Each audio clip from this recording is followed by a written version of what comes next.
From far away they came to us with knowledge. They changed our world and left us without warning. They will return the day when they are needed. Our gaze is shifted upwards to the sky.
Welcome back to Apex Racing TV. We've moved over from Circuit Gilles Villeneuve to the Autodromo Nazionale Monza for the rounds 15 and 16 of the Club73 Touring Car Championship in association with World League Sim Racing.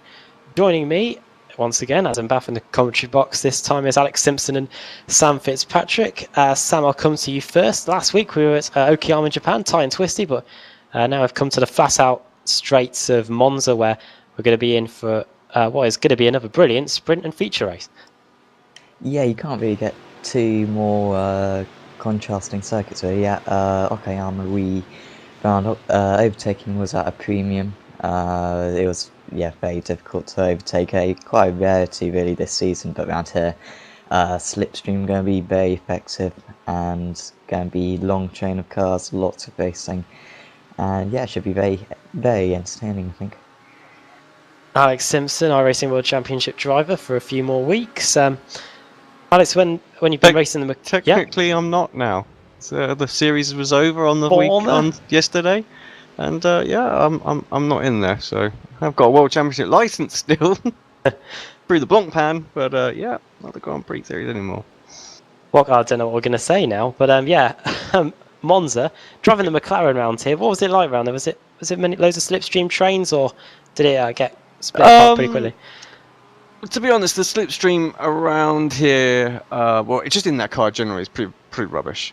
It's not. I don't mean to give iRacing a bit of a dig here, but yeah, they need to sort that part out because it's not modelled very well. But lots of DRS trains. That's what there is.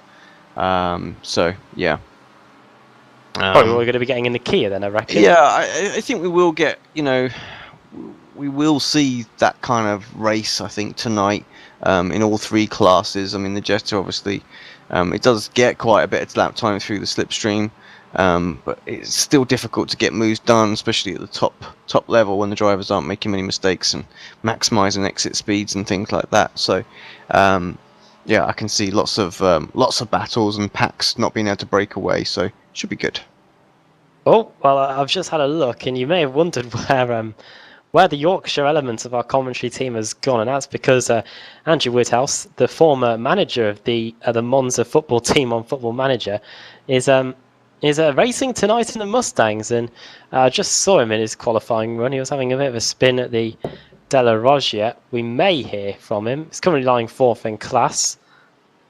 Woody, are you there? Yep, I am. Yep. I'm trying to find a nice place to turn around. Well, while we wait for that, there we go. MOnza. Yeah, go on. Hello, mate. Ciao, MOnza. Timothy. That's okay. Yeah, I was just saying the former MOnza manager on a Football Manager, but Indeed. I don't know if any of those tactical skills will apply on the racetrack today. But how's the Mustang handling out there? The only similarities is that I've got no money and no power. But the no, the Ford Mustang, it's handling pretty nicely around here. It's good fun. I've destroyed the tyres, but yeah, it's looking all right. I think we're going to have a good little race out there, and hopefully we can just get to the end this time. Tried our hand at everything, I think, over the years on Apex Racing TV. We had the V8 Supercars, we had the IndyCar, we had Formula Renault. We've tried our hand at BSRTC as well. That yielded some success. We even tried the Le Mans 24 Hours. Just quickly, I was reasonably informed, Alex. I don't know if I didn't tell you this before the race. I don't think I'm on the data sheet, so I don't know if you have an issue with that. We can have a quick look, see what that does. Yeah, it's fine. You can still show up. So, just, okay. yeah, just no team name or flag. Should be fun. It's always fun driving around this circuit in any car, and it'll be no exception here. But yeah, not a lot of slipstream to work with. I'm not used to that. From him later on, there's Andrew Woodhouse. Running through the championship standings going into this one. Michael Hall leads the way, 49 points ahead of Stephen Baxter in second. Then Chris Wood in third, just a few points behind him. Then Dennis Melchert in fourth. Fifth, Sam Reed. Sixth, Miguel Freitas. Seventh, Mark Woodhouse. Eighth, Scott Malcolm. Ninth, P. Howard. And 10th, Sean Gardner. As John Roberts has a massive one in qualifying. Then over to the Mustang category, and that is Dale Green leading the way, 15 points ahead of John Roberts. Then 49 back, it's Atkinson in third, Chris White fourth, Lewis Bibby in fifth. Then over in the Jettas, and it is Dawson still leading the way there, 12 points ahead of Tim Mawson, and 8 back, it's Hedgecock with Molina in fourth and David Ayres in fifth place. Checker flag coming out in the session now. Reminder that we have 2 races coming up for you in this series. We've got the sprint race and the feature race. Sam, one thing we've been noticing the last few weeks since this season started is that Tim Mawson has been the man to execute the early pit stop, and I wonder if we'll be seeing the same again today. Because he's starting near the back, I noticed. Yeah, quite possibly. Starting from the back in the VW shouldn't be too much of an issue as long as he doesn't get involved in any turn 1 incidents.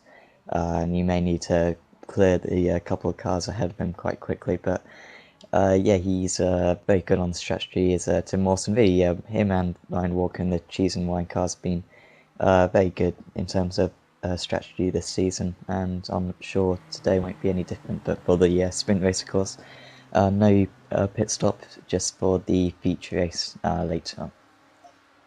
We've got the contrast of sounds, haven't we, Alex? We've got the loud noise of the Mustangs. David Ayres just going around the final corner now in his almost silent Jetta. Yeah, crazy, really. I mean, we're high up in the blimp at the minute, so just sort of hearing the ambient noise. But yeah, you can't really hear the Jetta because it is so quiet. Tim Mawson, speaking of Tim Mawson, has had a disaster in qualifying, couldn't get a lap in. So he's going to be starting in last. What will work in his favour, though, is that there are only 5 Jettas here today. So interesting to see how they get on. The Jetta always used to be famous for the class that had the really tight, congested pack racing, but that's now returned to the Kia. We'll see what happens. Right, not too long till we go down to the grid. We're running through the starting grid then for this opening race. I think we've got everyone completed their laps, so we're running through it. Stu McFadden starts on the pole position. Good to see him racing here today. Miguel Freitas starting alongside him on the front row. Mark Woodhouse in third, Chris Wood in fourth, Michael Hall 5th, Pete Howard in 6th, Sam Reed 7th, Stephen Baxter 8th, Dennis Melchert 9th, and Scott Malcolm rounding up the top 10. Then 11th, Sean Gardner, and 12th, Gavin Wakefield. Then we've got the Mustangs, John Roberts on the pole position there, 206.3. Then Chris Sherburn 2nd, Dale Green 3rd, Andrew Woodhouse in 4th, then Stuart Atkinson in 5th, and Chris White in 6th. And then we've got those 5 Jettas of Ryan Walker, Adam Hedgecock, Robert Lundgren, David Ayres. Then we've got Anthony Gray's Kia, which will get promoted up to the back end of that class. And Tim Mawson going to be starting at the back of the field.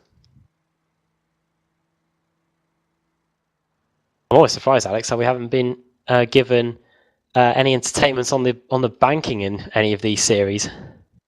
Yeah, no, it's been a while, hasn't it, since we've seen anything there. So yeah, let's do it. Let's have like the long race that includes the banking. That'd be awesome.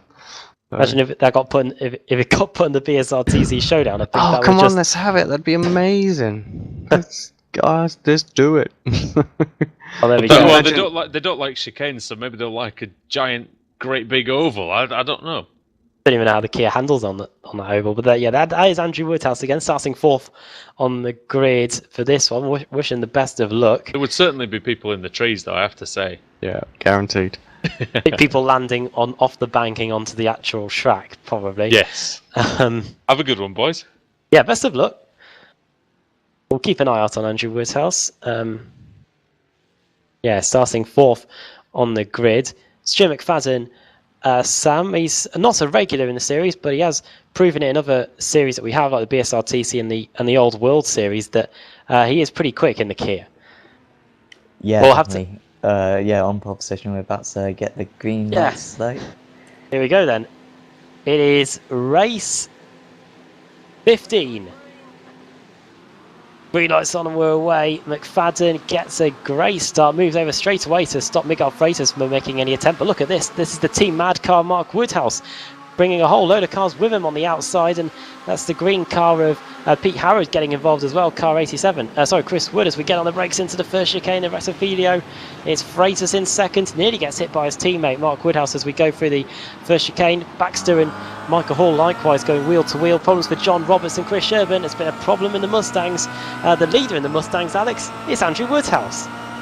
Go on there, Woody. Get in there. That's what we like to see. Yeah, we'll bring you that action in just a second. Maybe a replay. We'll add that to the bookmarks. Yeah, all sorts of things kicking off there. The Jettas are somehow in all the mix, but as the rest of the field plough into the Della Rogia car turned around, that's Dennis Melcher. That might cause a bit of a bottleneck.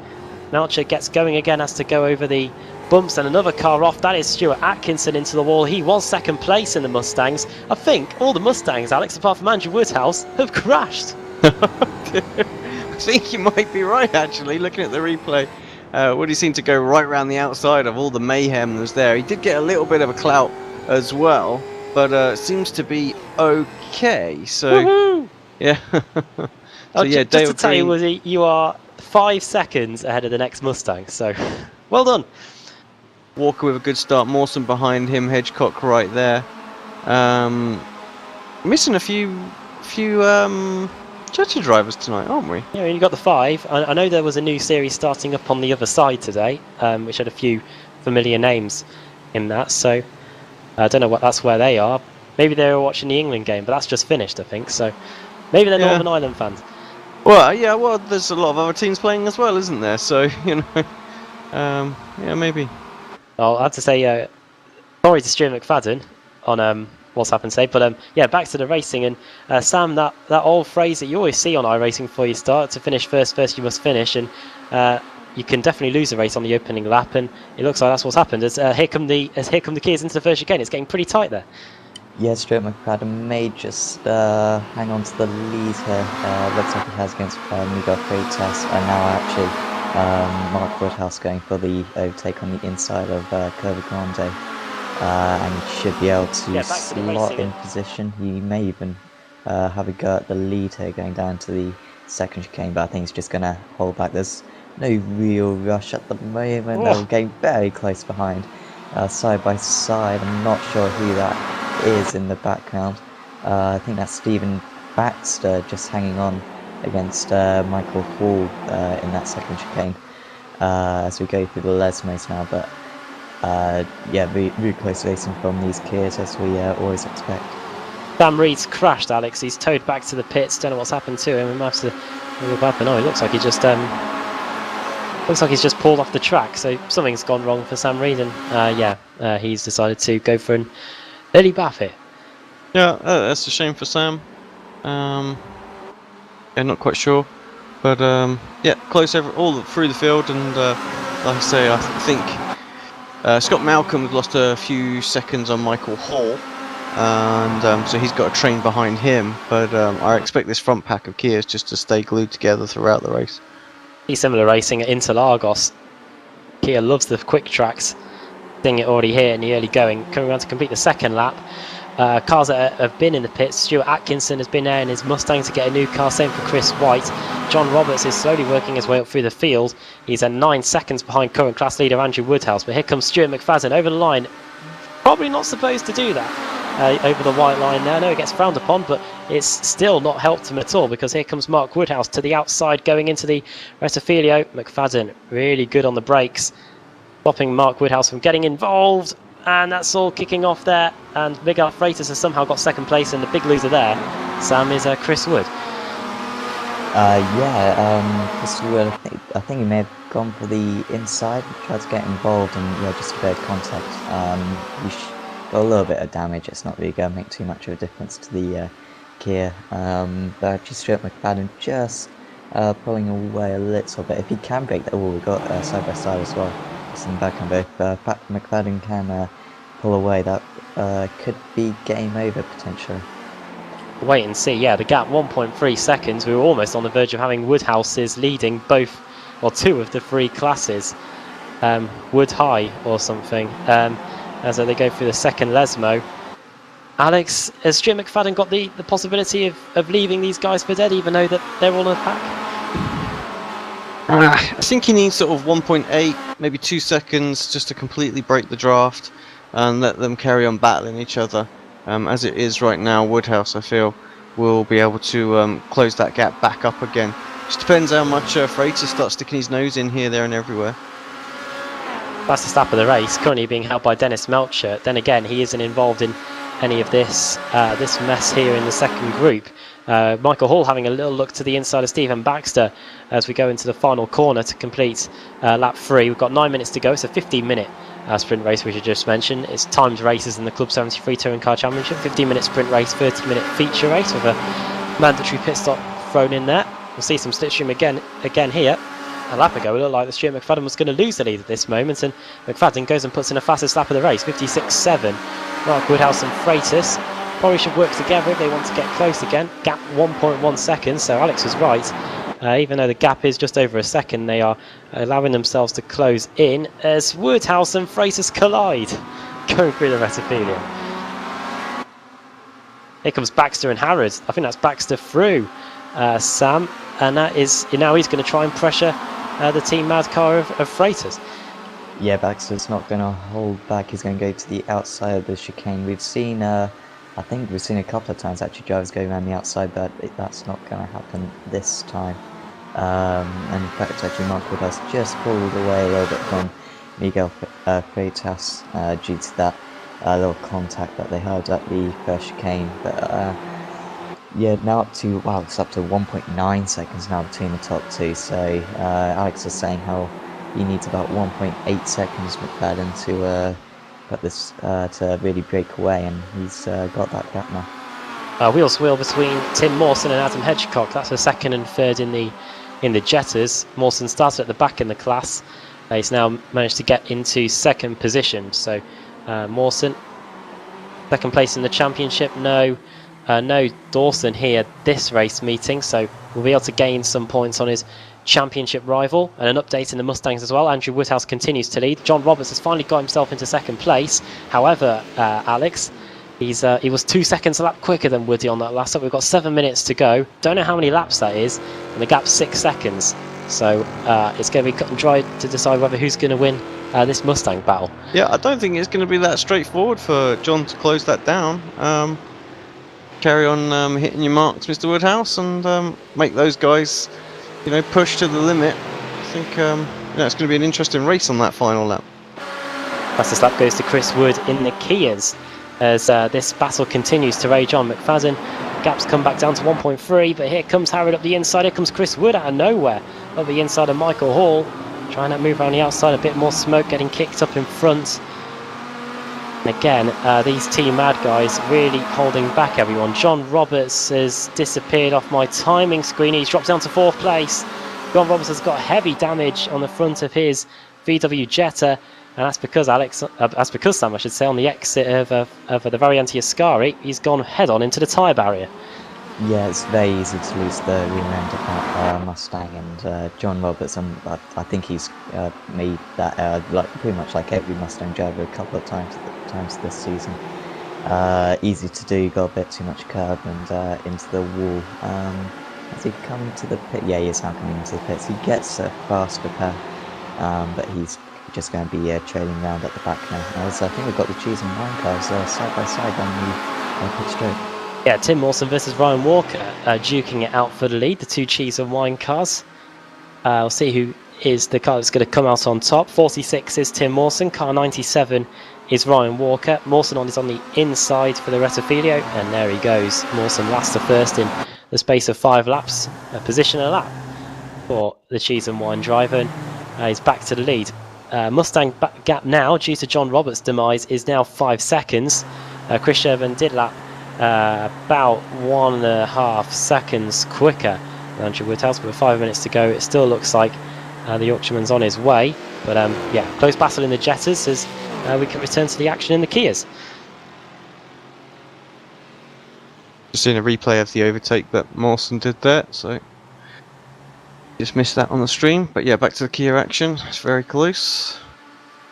Harrod and car 21, that's Harrod and Baxter, I should say, going into the first corner. You can see how much he closes up under braking.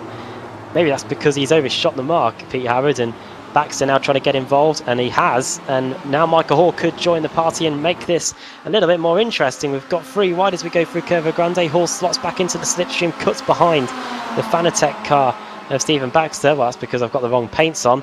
As we go through the long right-hander and on their way into the Della Roggia. No one's been, well, some people have been rogered there so far. We haven't seen anyone in the Kias though. Harrod up the inside, Baxter though on the second part of the chicane. Here comes Michael Hall. He could see that easily what was going to unfold. He's just got enough space. Oh. What is he doing to Baxter? I don't know. Bit of rubbing, but then again, rubbing's racing, and that was nearly a disaster. Yeah, he was just trying to get a bit more room there, and Baxter just weren't letting him have it, basically. So aggressive from both parties, but fortunately they managed to avoid any kind of major incident, which was always good. And this has hindered Hall a little bit, because it now means that Chris Wood has got in the mix. Chris Sherburn, for some reasons, not being shown on my time screen. He is back now, so I don't know what happened there. But here comes Harrod round the outside of Variante Ascari. Chris Wood's there. Stephen Baxter, you need to be careful, and contact is made between the two of them through the Ascari chicane. Michael Hall can just see Harrod running away with this one, and Hall forcing Baxter and Hall at it again, Alex, as we head down the back straight. Yeah, Hall trying to move up. Feels like he's perhaps being held up a little bit now. This pack has obviously lost contact with the front guys. So he needs to get to the front of this and score as many points as he can.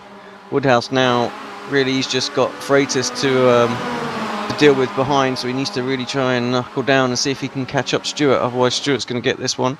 Gap's a second, and the gap is a second between the first and second place. We've got 2 laps to go. This is the penultimate lap of the race, and in the sprint race here in the Club 73 Touring Car Championship. Hope you're enjoying the action as much as we are. As Baxter hits Chris Wood, that is a punt, and Chris Wood has to take to the chicane, the escape road, and that's a bit of a shame for Chris Wood, because he is going to get a monster slowdown penalty, which you always seem to do around this circuit. Yeah, and Baxter lost out on that move there as well. Holt cleared him, so, and actually got a really bad line through there, did Baxter as well, so he lost a whole load of time. So really that little group has separated apart. Walker still close to Mawson, and Hedgecock right there as well. Staying with this Kia battle for the moment.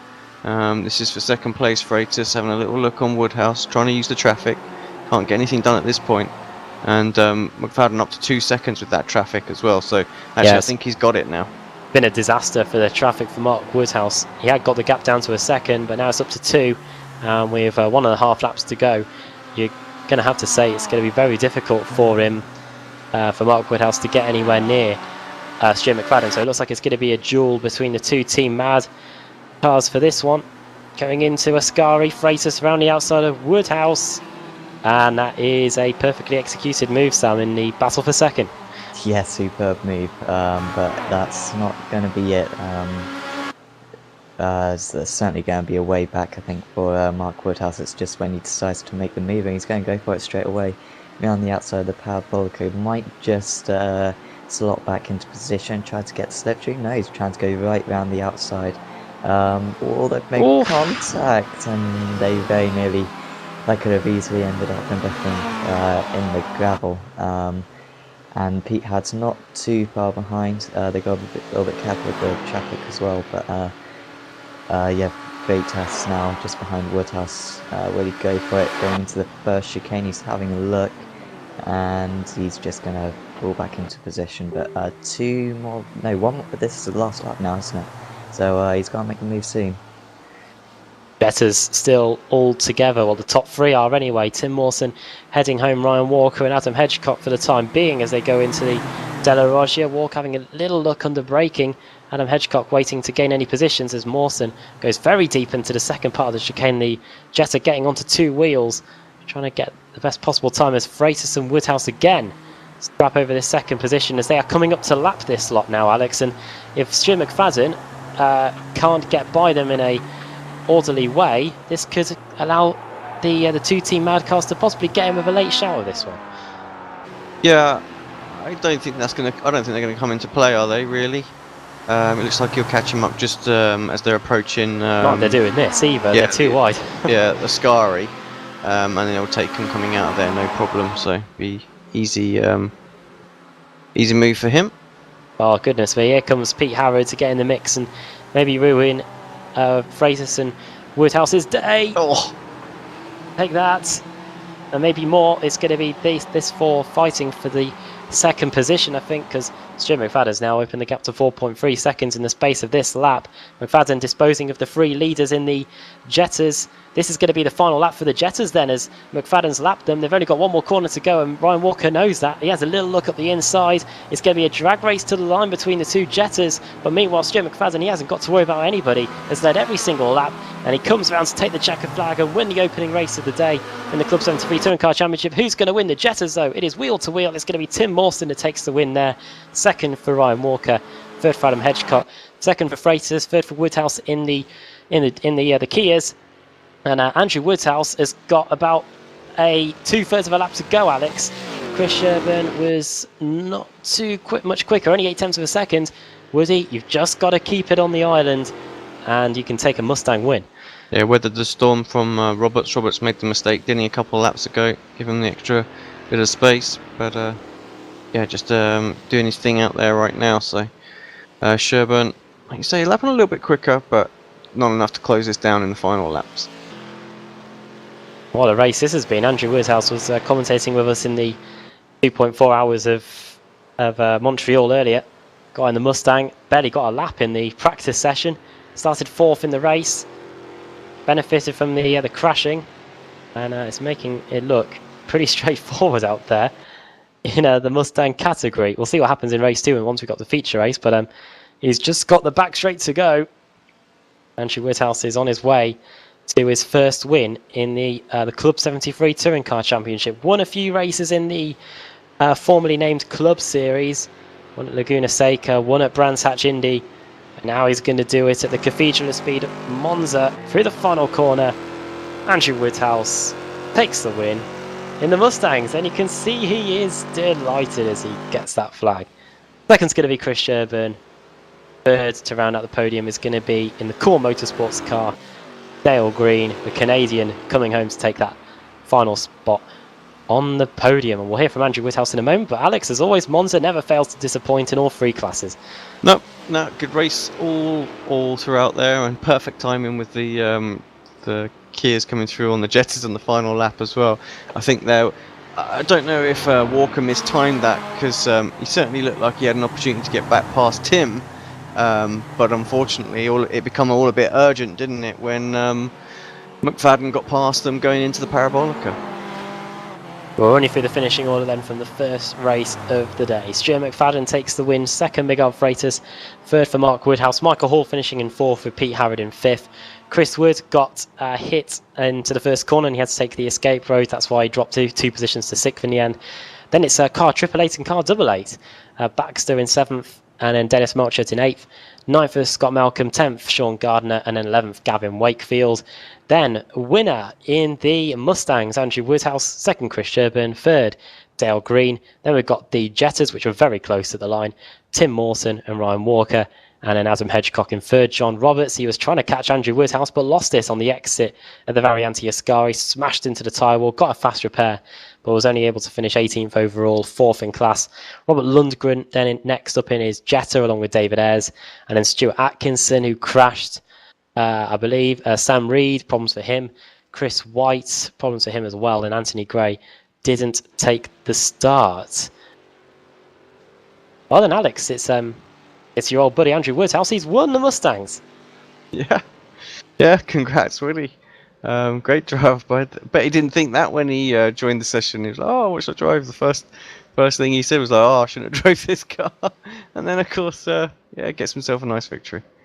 Well, I've got to thank the academy, and no, I've got to thank everybody who crashed at the first corner, because if it wasn't for that, giving me a little buffer there, and then something happening, I think at the second chicane, then I wouldn't have had a chance out there. Sherburne was too fast for me, but luckily I had enough of an advantage. Yeah, I think every single Mustang apart from you crashed during that one. That doesn't take away from the performance. That's the way to win it, isn't it? Yeah. Finish first, you must finish and all that. But well done on that. And who knows what could happen in the second race when we've got the mandatory pit stop. But I mean, I was pretty happy with the lap times. I mean, I did go half a second quicker than I did in qualifying in one of my laps in the race. So I reckon if I can maybe get in there's only 6 of us. If I can get in the top 3, I think it'll be good, but I doubt it, to be honest. We'll wait and see. Yeah, half an hour I should race. just quit now, really, to be honest, shouldn't I? It can only get worse from here. Yeah. A bit like Kia, that's what happened. But well done on the win. And best of luck for race 2. And on that note, former MOnza manager Andrew Woodhouse there. We'll take a break on Apex Racing TV, but join us on the other side, where we'll be getting set for the 30-minute feature race, which is round 16 of the Club 73 Touring Car Championship. And if it's anything like that first race, we're going to be in for an absolute barnstorm. We'll see you in a few minutes.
Simulated racing can be awesome, but it can also be kind of a free-for-all. Interestingly, auto racing faced the same problem in its earlier days. Whether it was on the back roads, the beaches, or the city streets, the racing was fun. But there was always a certain level of chaos and danger, until some folks came along and put some order to all of this. Stuff like official racetracks, regulations about weight and equipment, and enforcement of standards. That's what gave us high-speed excitement, fast-paced action, and photo finishes. That's when racing became racing. The guys over at iRacing.com have made the same transformation in the world of sim racing. Sure, they've got the most accurate tracks and realistic cars out there, but that's just the start. See, iRacing analyzes the performance and results of each driver in every race, so you can be sure you're always placed in races where the competition will be tight, and that those reckless drivers who ruin it for us all are kept in the pits. Not to mention that with over 45,000 active members already in their vast community, you can find races day and night, so you can always get in on the action. You can even join a league of your favorite series. And since updates are always automatic, you don't have to worry about software and can focus on the track. Zip up your fire suit and check out iRacing.com.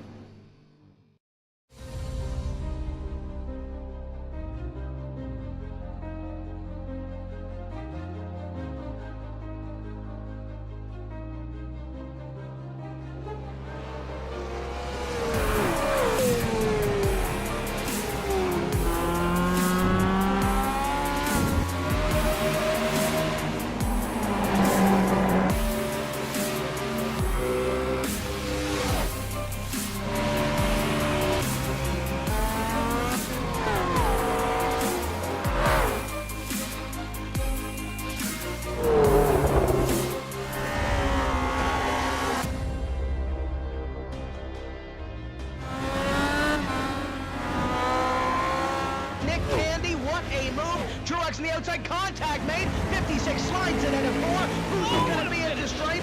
Dead even give it to Ryan Truex. Truex is your winner over Tandy.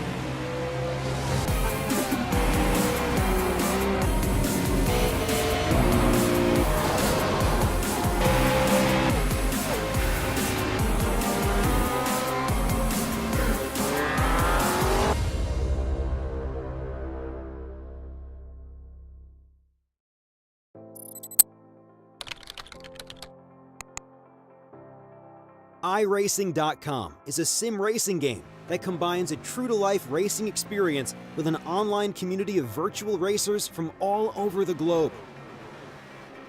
iRacing offers a multitude of officially licensed cars and tracks, laser scanned with millimeter accuracy.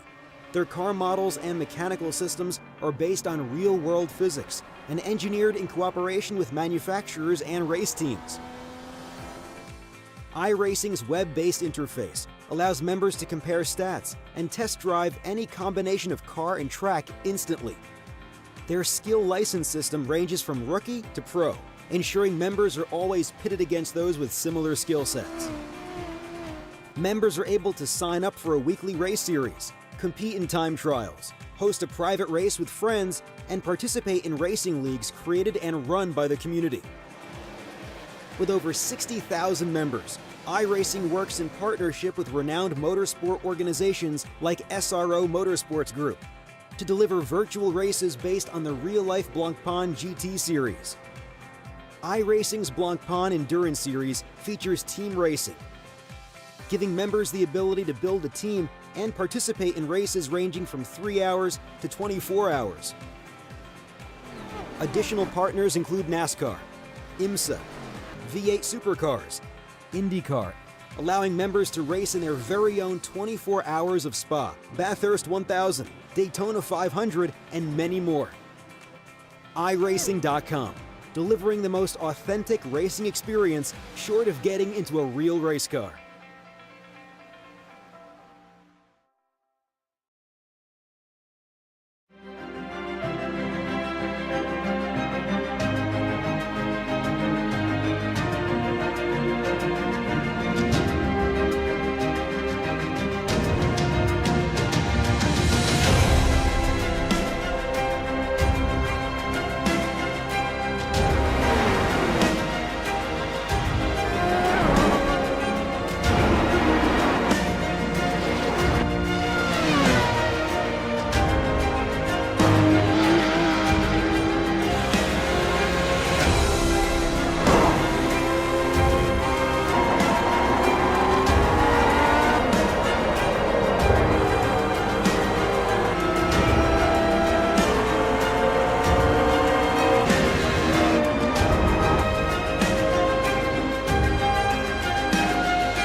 They will return the day when they are needed.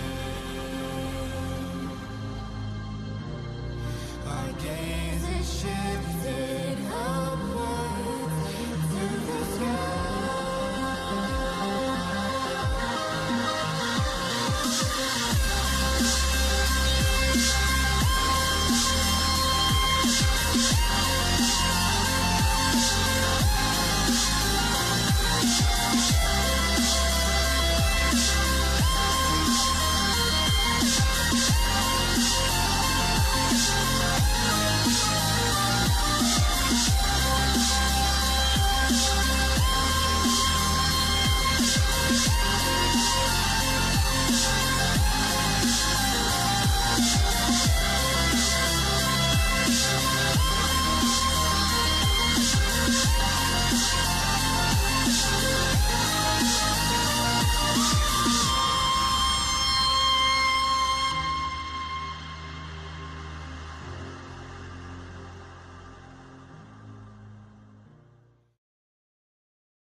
Welcome back to Apex Racing TV. We're getting set for the second race of the day here in the Club 73 Touring Car Championship, the 16th round of the season. Just 2 more race meetings to go after this. We've got the Road Atlanta race meeting next week, and then Donington Park to end the season, and then a special event on the 29th of October. Back in the commentary box again alongside me, Adam Buff, is Sam Fitzpatrick, and iRacing Road Pro Series driver Alex Simpson. That's going to take a while getting used to.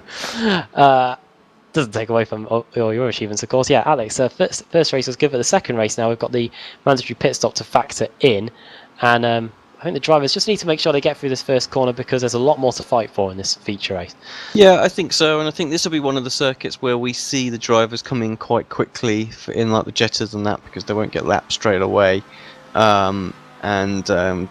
the nature of the sort of difference in the performance of the cars being that the Kia should just power straight by down these straights. They're not going to get held up too much, so we'll expect a few drivers to jump in, see if they can take full advantage of the clear circuit and get their undercuts done. As for the Kias, I'm pretty sure they're just going to try and go almost as long as they can. Looking at the temperature, though, if I can bring the track guide up, 21 degrees, partly cloudy, so track temp is fairly reasonable.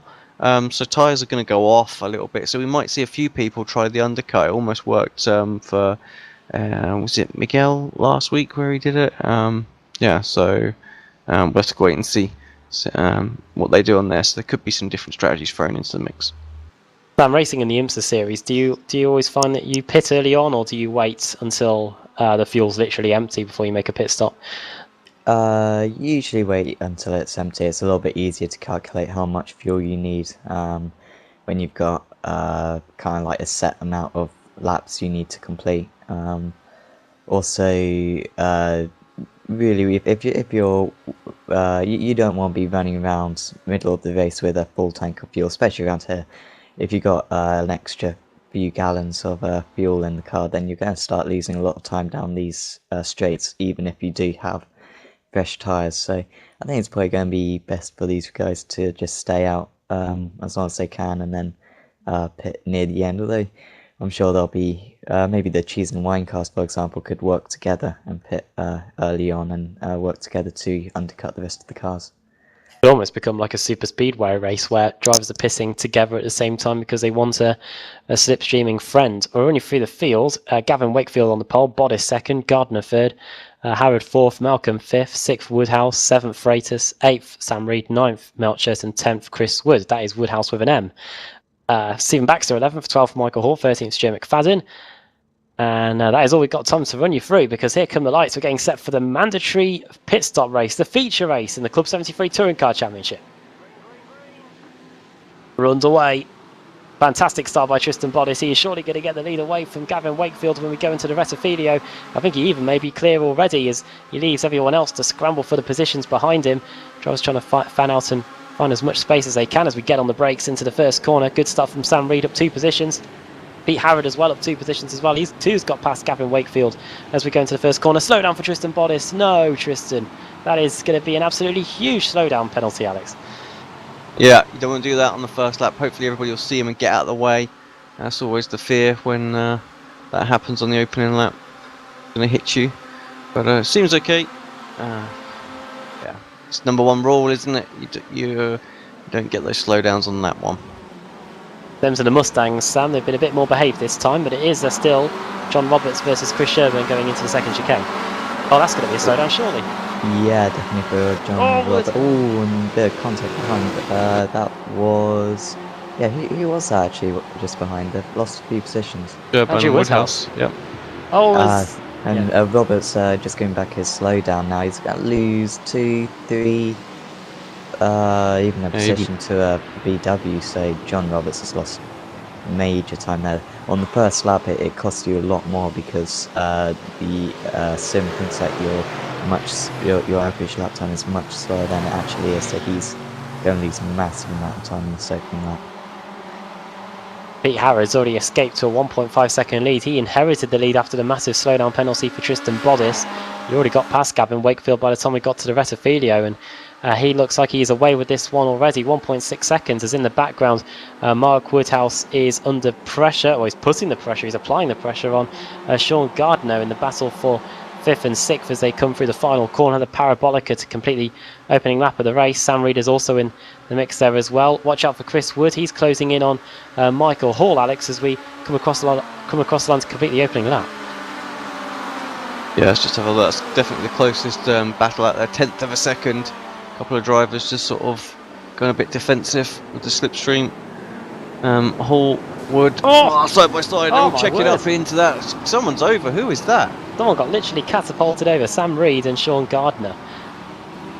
What happened between those two? Let's have a look. Just bring it back a bit and see what happened. Everyone just instantly checked up there. I don't know if they caught a few out. Amazing. Looking at Reed. We can see what's going on. I think this is Gardner ahead, isn't it, with Baxter, is it? Gardner, the one that gets literally flipped over. They all just check up and with the brake in, that's it. So, very unusual. I don't think it'll ever match what happened to Dan Craft at Brands Hatch. I've never seen anything like that one before, if you want to have a look back on Apex Racing TV's YouTube channel. But yeah, Sean Gardner flipping over Sam Reed out of the race. It's been a terrible night for him, really. Now it's Mark Woodhouse versus Scott Malcolm, I should say. Scott Malcolm now up to 3rd place after that mess down at the corner. Now here comes Mark Woodhouse up the inside of him into Ascari. That's going to be a good move. He can pull that off. He does. And he's able to cut off Malcolm, and it's caused a massive bottleneck behind him, Sam. Yeah, we're getting very feisty back there. They kind of need to work together because, well, Mark Woodhouse in 3rd place is already 5 seconds off the lead, so that's going to be a long way to come back. But we got, is that Chris Wood going for the move on Stuart McFadden, and the inside McFadden's got a bit of damage, and Wood with a good move there, but McFadden's going to get the cut back. I think it's too wide just ahead of them as well. As they just need to slot into the slipstream as we head down the pit straight. This is what Michael Hall's doing on Gavin Wakefield. Wakefield, who started on the pole position earlier. I think he's picked up a bit of slipstream as Scott Malcolm tries to get past Mark Woodhouse. It's going to be good if he can get that done around the outside. Brakes a bit later. Contact made. Wakefield into the side of Michael Hall. That's thank you very much, says Chris Wood, who benefits and moves up into 6th position. As Jim McFadden wants to get past Michael Hall as well. So just a moment ago he was trying to get past Wakefield and could be in danger of losing 2 places as we go through Curva Grande, Alex. Yeah, I'm just looking at Woodhouse and Malcolm battle as well. That's settled down. Woodhouse safe into the Roger for that one, but the battle behind ridiculously close side by side once again. And contact made. Hall loses out to McFadden. Andrew Woodhouse up and into the lead of the Mustang. That was a couple of laps ago, actually. John Roberts recovering from his issues. Chris Sherburn must have had something very similar, I think, 'cause he just dropped away. So front two got a little bit of separation, but still battling out at it. So it was 3 wide at one point. It's absolute chaos going down into the Sky chicane. And somehow Cuswood's come out of that in the lead, and I think who's off? guy going straight on there. Wait, is that Wakefield? It was Wakefield. Gavin. Yeah, Gavin Wakefield. Nightmare for him. Yeah, starting on pole. That now puts him down to not sure where he is. Yeah. Sorry, 11th. Yeah, last car in class. Andrew Woodhouse, by the way, I had a look back, Alex, at what happened to him. Chris Sherburn got a slowdown penalty, missed the first chicane, so that's what gave Woodhouse the lead. He's got a 7/10 of a second advantage. Interesting to see if him and Dale Green can stick to that. We've got 23 minutes to go, so we've still got the mandatory pit stop still to take place here in the opening race. Pete Howard, in the second race, I should say, Pete Howard miles in front. As here comes Stuart McFadden up the inside of Chris Wood into the first corner. That's going to be good if he can pull that one off. Wood holding the inside line, and now Michael Hall's able to return the favour. He says take that to McFadden. McFadden getting forced down to the gravel. Will there be any retaliation from the young Scotsman now? It doesn't look like it. Michael Hall might be able to get the run around the outside here if we go into the De La Roja. This might not end well. 3 drivers that are on top of their game here. McFadden and Michael Hall, some of the best drivers in the BSRTC recently. And on the brakes they go. Hall up the inside of Wood. Almost contact, and a lot of curb getting taken there by Chris Wood. And now McFadden back up the inside into the Lesmo. Hall cannot completely close the door, but McFadden is through. Great battle this, and take that, he says to Michael Hall. Yeah, great battling out there between them. So forceful from both drivers. Hall through the first chicane as well.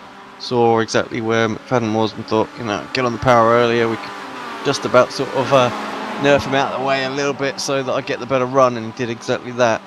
And then great from Stuart there, saw what was going on with the chicane and made sure he got the exit spot on so he could get up and on the inside of Hall.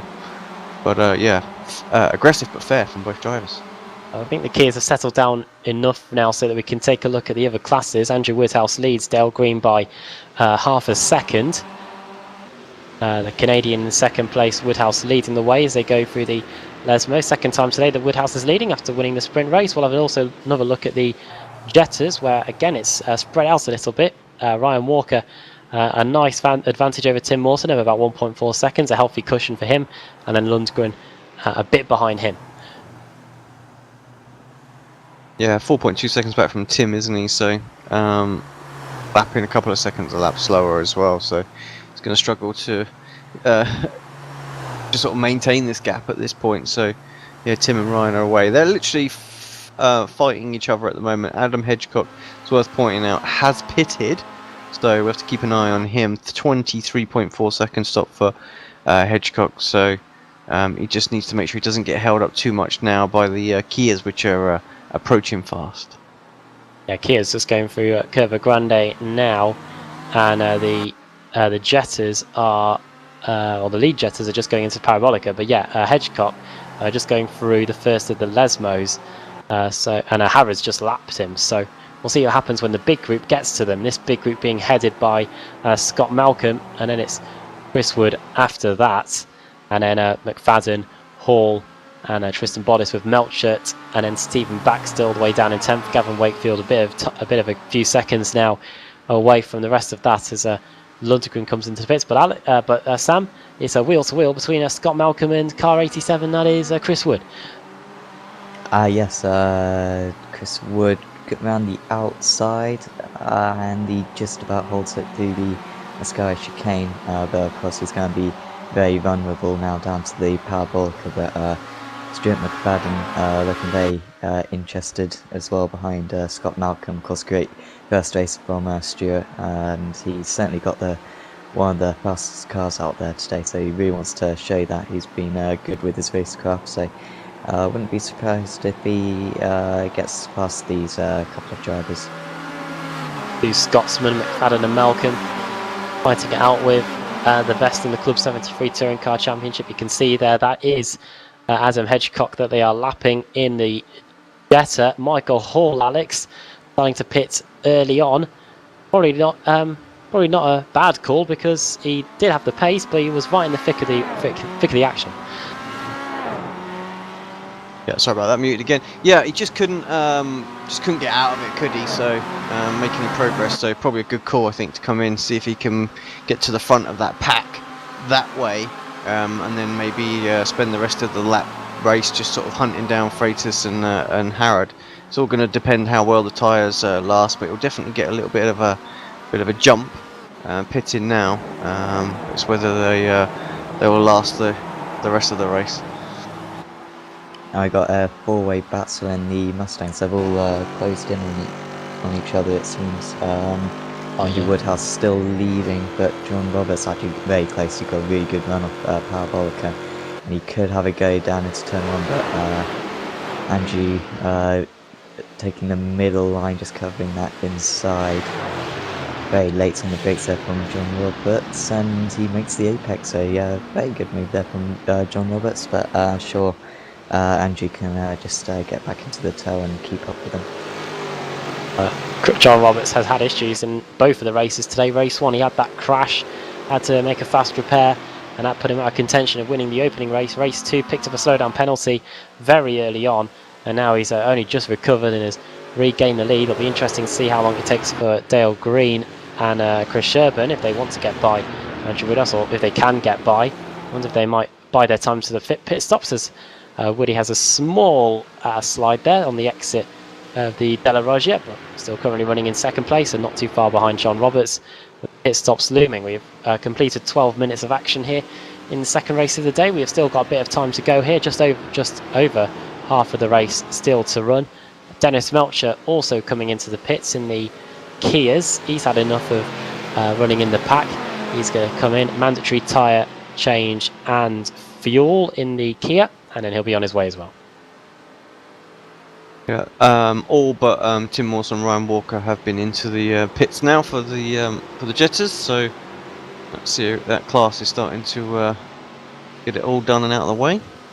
Also, Mawson has got ahead of Walker. That's changed since the last time we were looking at this. But yeah, you can just see how far ahead they are. Of course, they're still yet to pit. Been on their stint now for coming up to 6 laps. Wonder if this might be the lap that they come in. Will they both come in together? It probably makes sense too, because they're both slipstreaming together, and that's the best way to improve your lap times if you've got a friend to help you, and especially around this Monza circuit where the slipstream is so crucial. And we'll see now, Sam, whether they're going to be coming in at the end of the lap. Yeah, and just watching Michael Hall getting back past Dennis Melcher. Just noticed the pit stops today very long, 36-37 seconds. That's about 10 seconds longer than we're used to, probably because of the high fuel consumption out here. So that might be something just to watch out for. The pit stops are going to be a bit longer than we're used to. Sherburn and Green into the box. Robertson, Woodhouse stay out. Great lap from Roberts. He's able to lap in the 206s, so got phenomenal pace out there. Into the pits come both the Jettas. Also, back to Sam's point, we were seeing very quick pit stops in the GTEs and the Daytona prototypes when we were doing the broadcast earlier on. Right then, we'll see what happens with Adam Hedgecock. Whereabouts is he on the circuit? He is just going through the exit of Ascari now. He's got one of the boosted cars. We've got his boosted teammate for company, and that is Robert Lundgren. Have Mawson and Walker completed their stops? Mawson has 21.8. Away goes Walker as well. It's going to be Mawson that is going to be leading them out of the pit lane. Where is Hedgecock? There, he's just coming through the Parabolica now, so I think it's going to be pretty easy for Walker and for Mawson. Indeed it is, and they're going to rejoin with quite a bit of an advantage. Yeah, huge gap there, actually. Adam showed he had the pace in the last race, but yeah, he's going to be closing down. See what it's going to be. It's going to be about 10 seconds, I think, something like that in the end. Yeah, about 9 seconds, I think. Yeah, maybe even 10. Waiting for the Delta to try and sort itself out. Robert's right there with him as well, but yeah, it's about 9.5 seconds, so I think those two are pretty safe if they just carry on working together and then fight it out when they're closing laps. Miguel Freitas is putting in some good laps, 56.8 on the last lap, 9/10 of a second quicker than Pete Harrod. Going to be close between Stephen Baxter and Michael Hall here. No, Michael Hall's got it quite easily actually. So Michael Hall currently first out of the Kias who stopped. Stephen Baxter coming back out ahead of Dennis Mulchert though. Not a huge way in front of him though. You know, I would have thought if you wanted to get to the front of that pack that he was scrapping with, he needed, you know, another 3 or 4 seconds there. So he's going to have to push these few laps and try and get that margin. Also 156.6 last time. The guys that we was racing around sort of doing 57s. So 4 tenths quicker, but is that going to be enough? Woodhouse and Robertson as well. See where Dale Green and Chris Sherburn are in terms of position on the track. They're just coming into the Parabolica now. Woodhouse is away. What time did he do? 22.9 seconds. Roberts also away. I haven't got his time unfortunately, but yeah, Roberts emerging from the pit lane. Both the same, yeah, exact identical pit stop times there for the two. So where's Dale Green then? He's just coming through now. Looks like Woodhouse should just be ahead. He's getting up to speed. He should remain second in class as he goes into the Retafilio. Indeed he does. Still very close, isn't it, that group, you know? Very close. So good. Another very quick lap by Miguel Freitas, 56.9 compared to Harrod. It is 57.3, gap down to under a second now. So Freitas definitely getting within slipstream territory of his teammate Pete Harrod. They'll be coming in for their pit stop soon. Michael Hall is 1 minute and 9 seconds away.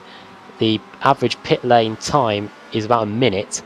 So Hall won't be within touching distance of the lead, but I think he should be in with a shout of a podium. Chris Wood is only 1 minute and 1 second up the road. So this early pit stop strategy for Michael Hall could reward him with a possible trip to the podium if things go well.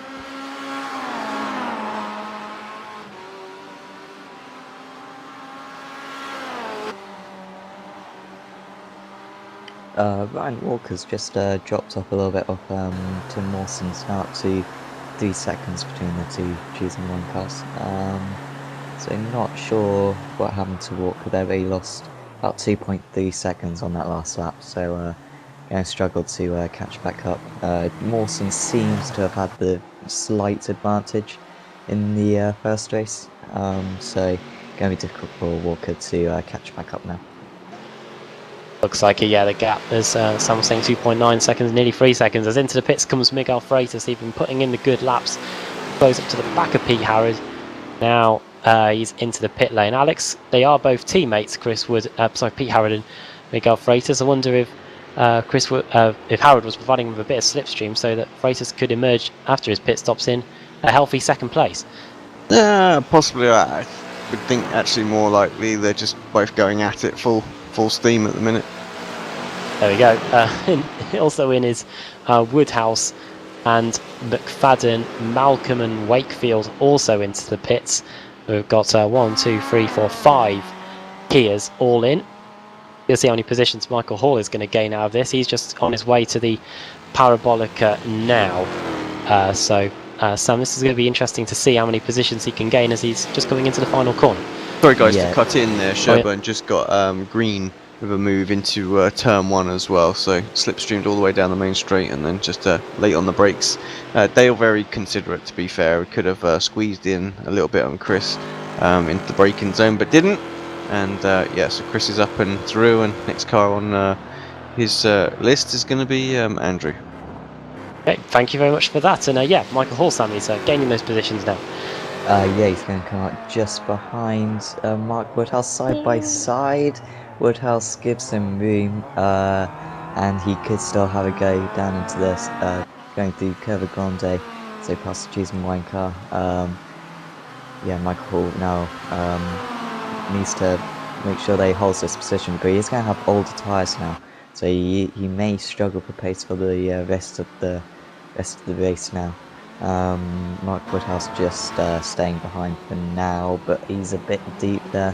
Is Michael Hall, but he will hang on to it going through the 2 last moves. Into the pits comes Pete Harrod from the lead. What's going to happen there? How close will Miguel Freitas be? The gap is about a minute. It'll be very close. Hopefully Pete Harrod can get a good pit stop time. Chris Wood also in. Michael Hall just going through the second Lesmo. And the pit stop time is a minute, so we'll wait and see how far Michael Hall is able to get to these guys. But he now has to fend off the attack from Mark Woodhouse as they head down the back straight and into the Variante Ascari. We've seen drivers get moves done around the outside before, but Michael Hall very late on the brakes and is able to stop the advances of Mark Woodhouse, Alex. But once again, this is backing everyone up, and now here comes Scott Malcolm. Yeah, Malcolm. He's a little way back, actually. McFadden, I should say. Yeah, so McFadden right in there. He'll be confident after, obviously, the win in the last race. Sort of sizing these guys up. Oh, right on the tail of Hall coming out of that. Gets the inside line coming out of the Parabolica. They're going to be 3 wide the whole way down that straight. Just pure slipstream. The Pete Harrod and Co are also coming out of the pits as well. So this is all going to close down very quickly. Oh my word! No, dear. Oh, that could have been a lot worse than it actually was. Going into the first corner. Oh, and there you go. That's a bit of thanks for that, mate. There's Tristan Bodice to Stuart McFadden. However, Close speeds were so high, though. Yeah. I think McFadden just poked his nose out. And he was like, "Oh crap!" What's ahead? So died back in. Somehow managed to keep the car under control, even though he was on the grass a little bit there as well. Still braking. Managed to avoid everybody, so good driving from Stuart's point. Yeah, I would have said it's been nice knowing you all at that point, I think. Half a second up front is the gap between Harrod and Freitas. 2.1 back to Chris Wood, so yeah, like you say, they might have been working together. Still got this gap after the pits, only 8 minutes to go. Well then, yeah, the gap 7/10, Sam. Yeah, so Chris Wood had a really good pit stop. He was 5.5 seconds faster than Pete Harrod on pit road, so really worked out well for him, and he's got himself in with a chance if these 2 cars ahead of him start to fight. So yeah, could be a 3-way battle for the victory. Chris Sherburn versus Andrew Woodhouse fighting over second place. Sherburn had got the position for a moment, and Woodhouse has got it back. They're going to go into the slipstream down the front straight. We'll see if Woody's able to use any of his key and knowledge to stop the advances of the American. You can see the American flag emblazoned across the top of that Mustang. Very close. Woodhouse on the inside, Sherburn on the outside on the brakes. They nearly touch, and Sherburn using the later braking to go around the outside of Woodhouse and is up into second place. Yeah, Andrew can stay in contention. No reason why he can't come back at him. Those guys have been fairly consistent on the pace. But yeah, a good field actually in the Mustang. Very, very close. And Andrew slotted in nicely, didn't he? Oh, it's all kicking off again, and the key is Woodhouse, McFadden and Stephen Baxter now get close. Tristan Bodice has also decided to get involved. He had the lead in the first chicane before getting the biggest slowdown of all slowdowns, and now into work his way back through the field. He's in 8th. He's going to try and get 7th place, but Baxter's saying no. Bodice nearly running into the back of him, going into the Roger. As once again, Freitas, very quick lap indeed, 56.5 compared to Harrod, who did a 2 minutes 54. Obviously that was his out lap, but yeah, Freitas again another quick lap with gap still under a second as Woodhouse and Hall continue their scrap for the best of the rest position, 4th place. Yeah, great battle there. Everyone using all the exit and a little bit more coming out of the second of the Lesmos. Pretty common line that we take. Doesn't slow them down, does it at all in the Kias? Just that little dipper wheel in the gravel. Oh dear, it's happened. But somehow it doesn't end in disaster. Yeah. Well saved from Holt. Planted that gas pedal, of course, the front wheel drive. So it's one of the key things that you have to learn in the car. And like I know when I did Le Mans, it still hadn't clicked in my head exactly what you need to do to save the car. Gets a nudge from behind. Oh, dear. it's all checking up. Going to be messy. Somehow, still, it's not a big one. And McFadden picked up the most damage from that. He was the one that went flying into the back of Michael Hall going into the final corner. Now onto the front straight again, start lap 13, and we've not got long to go as Andrew Woodhouse again gets past Chris Sherburn. He's not giving up, is he? Don't know how that happened. I'm still watching Stephen Baxter trying to forge away past Michael Hall. It may get hit from behind by Mark Woodhouse going into the first corner. Baxter around the outside, which will become the inside line for the exit of the Retificio, and Hall still refusing to give in here in this scrap for 4th. Baxter's had a great second stint to the race as well. He really wasn't anywhere in that first stint, and yeah, he's fought his way through. So has Hall. Neither of these drivers really could clear, could they, with that early pit stop? This fight, which is what they wanted to do, that would have given them the opportunity to try and chase down Howard and co. But yeah, they're 8 seconds behind them. So it just goes to show, once you're battling, you just lose so much time.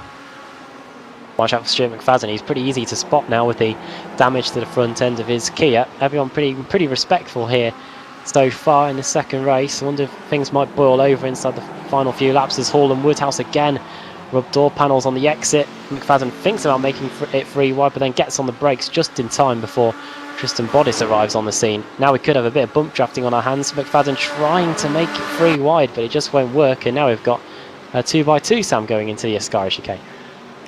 Yeah, he's going to try to hold it around the outside there, Woodhouse. He's going to have... Oh, well, he's got the inside for the last part, but yeah, I think Woodhouse just had the slightly better drive, but now here comes Stuart McFadden on the outside. Could go 4 wide, 3 wide, 2 wide. He's going to have a look on the... Here comes Tristan Bodice out of absolutely nowhere. Contact, and yeah, that's what's going to happen. Nothing McFadden could have done there. Poor Michael Hall. That's the reason why he came in early, was that he wasn't going to get involved in any of this stuff, and now he's been muscled right to the back of it all. There was that Team Mad car that came in out of nowhere, came in like a wrecking ball. Dennis Melcher, he's now up to 6th and he's trying to get past Woodhouse, Alex, as we come down the front straight. Yep. Momentum in. Late on the brakes on the inside. Gonna get it stopped. He does. It does say what it says on the front of Melcher's car. I don't know if we saw that on the cameras, but yeah. Melcher up into 5th, Baxter now 4th. They're closing in on some of the Mustangs. Andrew Woodhouse has already been lapped by our leader Pete Harrod. The gap is only 0.3 of a second also between Harrod and Freitas. But look at this snaking pack as we go round all the Mustangs. They're going to be in for a bit of surprise as Woodhouse and Sherburn see this massive advance of Kias. Yeah, I don't think the Kia's going to get by Andrew going into the Lesmos. So going to have to be a bit patient. As Woodhouse just... Woodhouse on Woodhouse. Yeah, just darts up the inside. So that's surprise. A versus M. I wonder if A&E may be needed at the end. As here comes McFadden on the inside of... On the outside, I should say, of the Team Mad car as they try to get past Sherburn. Poor Sherbur's just got loads of Kias all around him. So is Andrew Woodhouse. He's just literally hogging the inside line. Tristan Bodice trying to make it free wide with Stuart McFadden as well going into the Ascari chicane. Michael Hall's back in the mix. He survives and he collides with McFadden again. I think those two are magnetised and Tristan Bodice has been hit. Bodice across the gravel. He should be able to hold on to the car. That was well held. He could have been easily spat across though. That'll be a slowdown. Does pretty much take him out of the running for that battle. Right, what's Miguel going to do? Is he going to start to have a little battle with Harrod? They're 0.4 of a second apart, 1 minute 33, so we're coming on to the final lap of the race. 57.0 for Freitas. That was 2 tenths quicker than Harrod, and he's not wasting any time. He's going for the lead straight away. Freitas with the blue front bumper and the blue mirrors. Harrod with the red English flag on the side of the car. That was a very good retafilio there by Pete Harrod. Alex, he was able to put 3/4 of a second on him. Yeah, it just Miguel just got the line wrong, didn't he, to try and go around the outside, unfortunately. And that might be this race done. Yeah, the moment we go to it, it's that's happened. Dennis Melcher, McFadden are pretty close as well. Those positions changing. Something Michael Hall's been very quick there on the exit of Retafilio. Don't know what happened there. He was very quick indeed. He must have just got a very good exit. But yeah, he's now trying to get back into the equation in the final closing stages. Chris Wood looks like third place is on for him. Same for fourth with Baxter and fifth with Woodhouse. But Michael Hall trying to get past McFadden in the battle for fifth place. Sorry, for sixth. Yeah, they've all just come together and had this little battle, haven't they? Really, that's what's doing it. So Mawson and Walker, they're going to go through for their final lap as well. Where is Harrod? 12 seconds to go. Coming through the Ascari. White flag's going to come out any second. Yeah, 5, 4, 3, 2, 1. Yeah, there is going to be the white flag. This is the final lap of the race, and when we come round, we'll get the checkered. Who's going to win? Is it going to be Harrod or is it going to be Freitas? I think it might just be too late for Freitas to get this one through the final corner. It was Stuart McFadden in race 1. It's going to be another BSRTC regular that takes race 2 here. It's going to be Pete Harrod, the 2-time Club Series champion that wins here at Monza.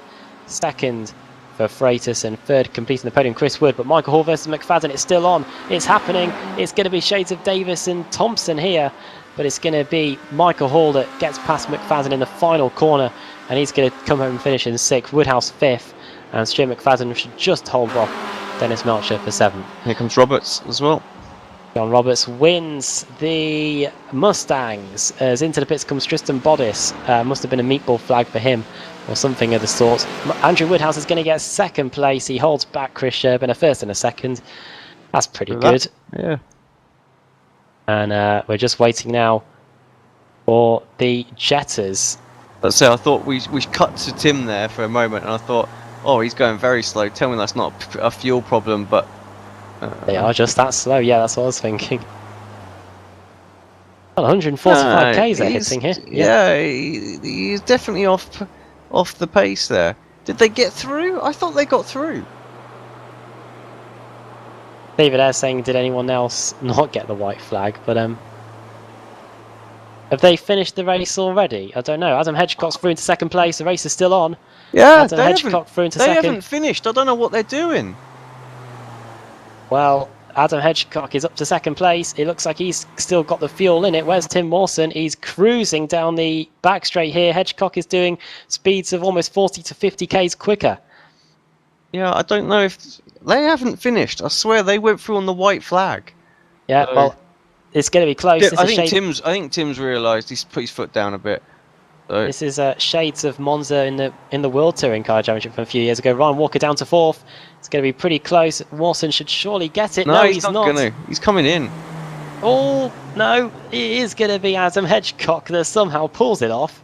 And from a cheese and 1-1-2, it's going to be a win for Boosted Motorsport. Where's Lundgren? Is he going to make it a 1-2? He's got past Walker. Where's Mawson? Has he crossed the line yet? He has. So it's going to be 2nd for Mawson. But it must have been fuel for these guys then. Absolutely must have been. They just got it wrong. Well, Mawson laughing there, but Hedgecock wins. Sam, you ever had an issue with fuel before? Just a few. Yeah, well, that was very odd. Yeah. Well, I think Tim Mawson's actually just getting a bit of a helping hand now from. I think that was Robert Lundgren there, but yeah, those cheese and wine cars clearly fueled the car about perfect, but just weren't expecting that one final lap.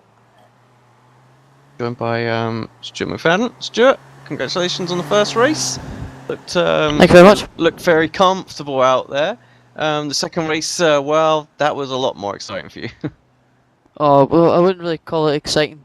It was a wee bit, but yeah, the first race was. I didn't think I would have that pace on the guys. It was only a small margin in qualifying, so I thought that they would have kind of had the run on me in the straights with the slipstream. But hey ho, I'm glad that I had the lead that I had. I could just control it and not take any risks. And I think I got a 0 instant, and then on the outlap wasn't paying attention, and then got a 1x in the first chicane. So I was kicking myself for that. But the second race was mayhem. But it was class racing at the same time. Is the only way to describe it. Yeah. Then the last lap was on you go, Alex. No, I was just gonna say it looked very good from a neutral point of view. You know, for us calling it, you know, you guys just giving it everything out there. Yeah, the only two instances I had that really annoyed me was one with me and one with another driver. I'm not going to mention because I'm not like that. But he's probably saw it in the broadcast. Was when I don't know if you caught it, but we were going to go 3 wide, but there was another Kia come down the pit road. Oh yeah, yeah. Yeah, we saw that. Oh man, Nearly went to the heavens. I don't know how the racing god must have been with me in that one too. Everyone racing. I know, it's man. I can't even describe it because I was that shell shocked by it that I managed to not hit the back of him. Well, congratulations on the win, mate, and yeah, I'm glad you had a lot of fun in the second one. And Thank yeah, you. give us a shout out for anyone you might want to, and yeah, we'll let you go and celebrate. Thanks to Optima, obviously, they sponsors in the Pro Series. So thanks to them for obviously doing this as well. It really helps us because we have more money in our back pocket. So we can spend in other leagues and other ways to kind of promote Automic. So that really, really helps us. And also just my teammate Scott, he helps me a lot with kind of the racecraft sort of thing. So big thanks goes to him. If it wasn't for him, I'd probably be in the wall in that last race. Awesome stuff. Thanks very much, mate. Yeah, we'll catch you again next week. Yep, thank you very much for the interview, much appreciated. Up next, Adam, are you back? Yeah. Yeah, we've got Adam Hedgecock. Oh, and we have one Adam Hedgecock. Yeah, so it's the two Adams in the. Hello. Well, I don't know if you ever saw it, but there's a World Touring Car race from a few years ago where the two leaders who were miles ahead ended up getting punctures, and the BMWs ended up taking the win. But similar situation here, except this time was it the fuel that meant that you were able to get both cheese and wine cars on the last lap? It was, yeah. We were just talking in the lobby afterwards. Yeah, they underfueled. Like, to be honest, I'll take a win. Don't get me wrong, but I really didn't deserve. Those two are on fire again. You know what I mean? They're representing the cheese and wine team so well. Yeah, unfortunate circumstances, but I'll take it. Opening sprint race, so you were able to stick with them. Really, it was you three duking out for the win.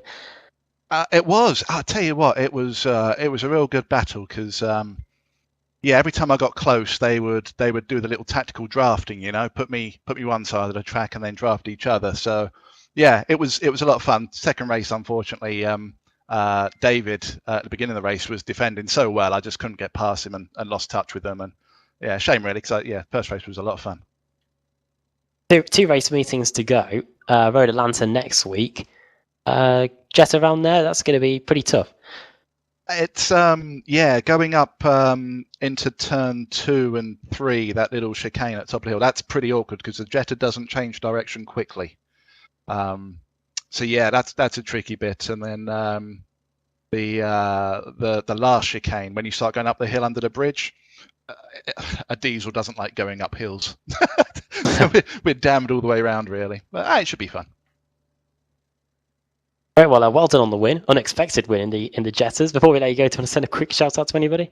As always, the boosted team, great bunch of lads, and my mum, I know she's watching. All the important people. Oh, I've just noticed that we also are joined by one of the cheese and wine drivers. We're joined by Ryan Walker. Ryan, yeah, underfueling on the pit stop. Yeah, just basically a couple of litres short in the pit stop, and yeah, basically the last lap I had to clutch it home and roll around in 6th gear, which allowed Adam, who's a lucky bugger, and Robert Fruth to take P1 and P2 for the boosted team. But yeah, it's good to see it's good to see nice people like Adam and Robert doing well in race 2. So yeah, I'm happy for them, and I can't really complain with the results I got this evening. As Adam was saying, you had the tactics pretty much nailed on in terms of the drafting. Had that been something you've been practicing during the week with Tim? Not really, to be honest. I mean, today was basically the first chance that me and Tim got to practice anyway. That we got to do some laps around Monza. I never had a chance to practice at all during this afternoon because I was at work, and I only really got a chance to practice when I got home from work at 7 o'clock. So yeah, I'm quite surprised with the results, but overall, I enjoyed both races. As we've been saying to Adam as well, we've got Road Atlanta next week. The Jetta's going to find it pretty tough around there. I've done a race in the Jetta before around Road Atlanta in the official series, and it's in my opinion, it's probably one of the best tracks out there on iRacing. It produces great racing and close racing, and I think next week will be no exception. Well, before we let you go as well, do you want to send a quick shout out to anybody?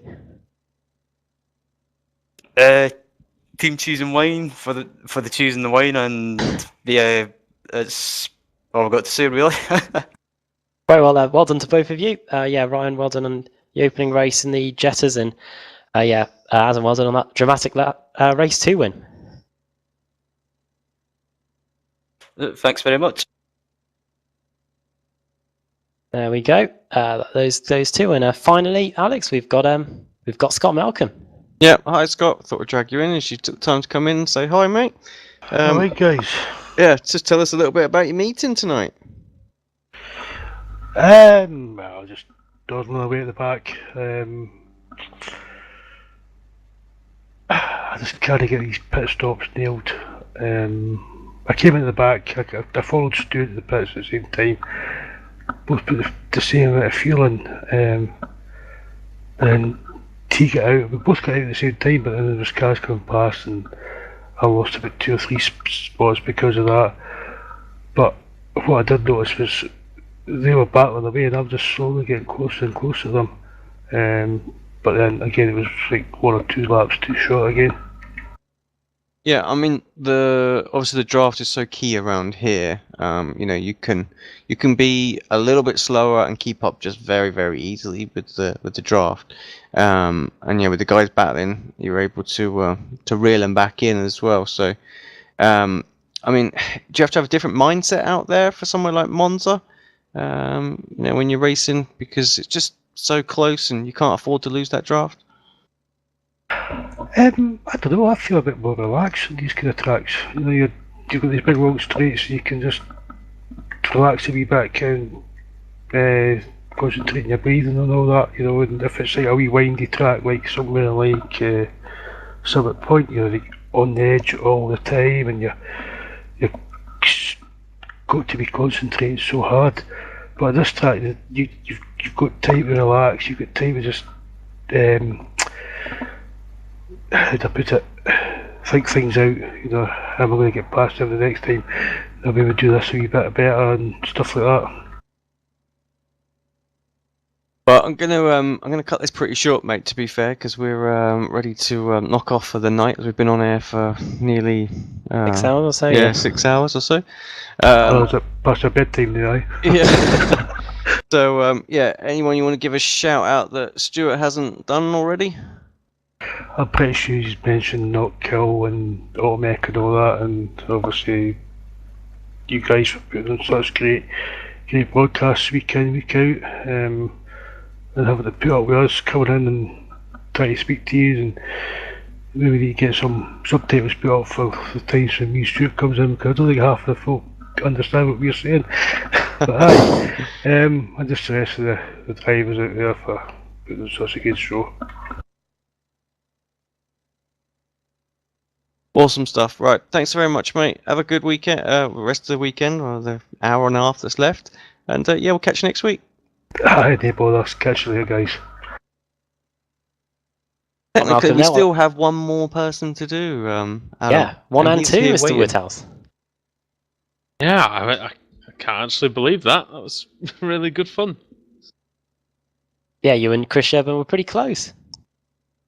Yeah, it's good racing. It's always good racing with Chris. I mean, I have, to be honest, I have hit him probably one too many times back in the Club Series days. So it always seemed to be him that was on the receiving end of my mistakes. But yeah, it was good to get some racing with him today, and it was good to come out on top as well. Great then. Well, I think we are pretty much out of time here because we have been on air since 5:45. It's now 11:15. That's it. Don't need to tell me. That's it. In the evening. Yeah, it has been a long one. Well, my thanks to Mr. Woodhouse, to Alex Simpson, and Sam Fitzpatrick for all of us sticking out for the 2.4 hours of Canada and for the 2 races here in the Club73 Touring Car Championship. The next broadcast is on Monday or is it? Yeah, well, we've got the Rimatech Sports Car Series definitely. I think we're supposed to have. We're supposed to have ASRC. I think that's still going ahead on. Yeah, there's not been any official confirmation of that they want the broadcast or that they don't at this point. So it's not been paid. Yeah, it's not been paid for. So who knows? So I need to talk to them because they were talking about not doing it. So we've definitely got the Rimatech Sports Car Series. Though. We definitely do. Yes, that is Monday night. BSR Mazda. MX-5. BSR Mazda. Yeah. That makes its debut on Tuesday. MX-5 thingy. The BSR MX-5 Showdown. Nothing related to the BSR MX-5 Cup, I'm told, on a Sunday night. It's just something to accompany the BSR TC towards the end of the year. That'll be on Tuesdays from now on.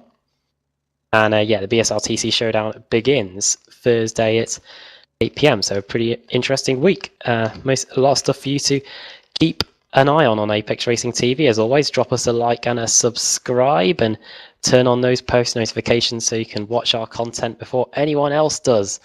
I think that's everything done. So, from myself, from Andrew Woodhouse, from Alex Simpson, and from Sam Fitzpatrick here at Monza, bye for now.